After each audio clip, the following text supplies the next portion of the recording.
I ask you a little bit now about the military culture. I think you alluded to it at the beginning Sure. of this episode, but when it comes to talking about these issues or coping with some of the emotional impact of experiencing a dysfunction, low libido, and the like, how did you find that military veterans coped with this? How were they able to speak about these challenges? Sure.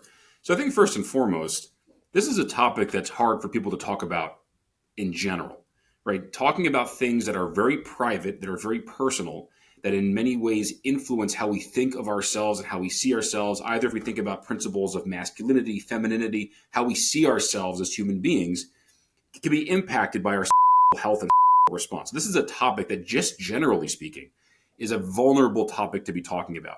I think you see this even more so in the veteran population, where there is, let's say, a very strong alignment with certain masculine presentations, right? The principles of, let's say, hegemonic masculinity of how men want to see themselves. And if they see a change in their response, is that almost like a knock? It's a hit on their sense of masculinity or manhood. So for a population that is physically very strong, right? Veterans, they train their bodies. They're very involved in physical exercises and combat and things of that nature. So there's a certain physical strength and a certain mental strength that's necessary to be serving in the military, that many veterans end up seeing changes in their response. It's almost like as a shortcoming in their masculinity or their sense of self. And it becomes safer in some ways to just avoid the topic altogether.